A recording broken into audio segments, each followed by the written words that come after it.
የቀረበን ሰው እውነተኛ አፍቃሪያችን መሆንና ለመሆኑን ማወቅ ምንችልባቸው የተለያዩ ምልክቶች አሉ።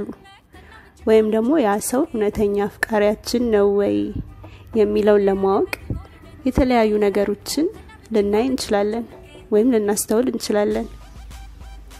ከነዛ ውስጥ የመጀመሪያው ከዛ ሰው ጋር ስንሆን ሰላም የሚሰማን ከሆነ፣ ሌሎች ቦታዎች ስንሆን እንደዛ አይነት ነገር ተሰምቶ ማያውቅ ከሆነና ሌሎች ቦታዎች ስንሆን ተረብሸን ሐሳባችን ሳይረጋጋ ምንል ከሆነ፣ ልክ ያን ሰው ስናገኘው ግን ሰላም የሚሰማን ከሆነና በቃ ከዛ ሰው መለየት ማንፈልግ ከሆነ በመሃላችን ያለው ነገር እውነተኛ መሆኑን ማረጋገጫ ነው። ሌላው የሚወዱን ሰዎች ወይም ከልባቸው ያፈቀሩን ሰዎች ያዳምጡናል። ስለምንም ነገር እናውራ፣ ምንም ነገር ይሁን ጊዜ ሰጥተው ያዳምጡናል። ሐሳባችንን አያቋርጡም። ምንለውን ነገር በትክክል ነው የሚሰሙን። ልዩነት ቢኖር እንኳን ልዩነቱን አቻችለው ተቀበለውት ይኖራሉ እንጂ አንቺ ልክ አይደለሽም ወይም አንተ ልክ አይደለህም ብለው የኛን ሐሳብ ውድቅ አያደርጉም። እና ደግሞ በቀላሉ እንግባባለን። ከልቡ የሚወደን ሰው ወይም የሚያፈቅረን ሰው ከኛ ጋር በቀላሉ ይግባባል።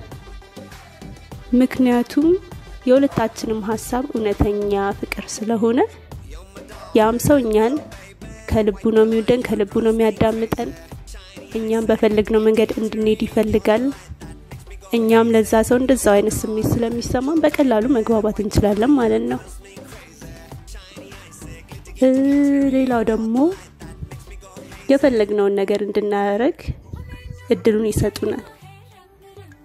አያስገድዱንም። አንተ ይሄን መተው አለብህ፣ አንቺ ይሄን መተው አለብሽ፣ ከዚህ በኋላ በእኔ ቁጥጥር ስር ነሽ፣ እኔ የፈለግኩትን ብቻ ነው የምታደርጊው የሚል አይነት ነገር አይኖርም ማለት ነው።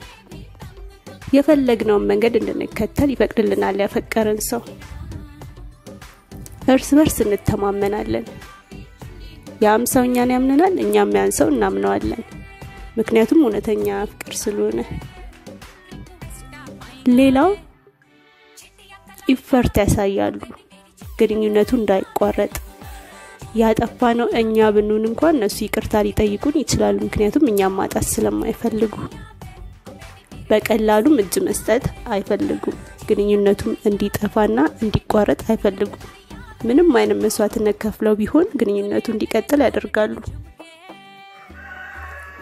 እኚህ ምልክቶች ስናይ እንግዲህ ያ ሰው እውነተኛ አፍቃሪያችን እንደሆነ እናውቃለን ማለት ነው። ሌላው ደግሞ የሚያፈቅሩን ሰዎች እኛ የፈለግነውን ነገር እንድናደርግ እድሉን ይሰጡናል ወይም ያበረታቱናል። እኛ በተሰማራንበት ስራ ሊሆን ይችላል፣ የትምህርት አይነት ሊሆን ይችላል። አንቺ ልክ አይደለሽም አሰሪም፣ ካሁን በኋላ ይሄን ትምህርት አትማሪም ሊለን አይችልም የሆነ ሰው። እኛም ያንን ሰው የምንወደው ከሆነ እሱ የሚፈልገው ቦታ ላይ እንዲደርስ እንገፋፋዋለን ወይም እንረዳዋለን እንጂ ያንን ነገር ልናስቆመው አንሞክርም።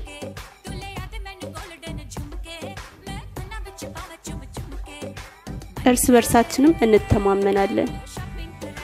የሚወደን ሰው ያምነናል። ምንም ሆነ ምን ያምነናል። እኛ የምንወደው ከሆነ እናምነዋለን፣ ምክንያቱም በመሃላችን ያለው እውነተኛ ፍቅር ስለሆነ።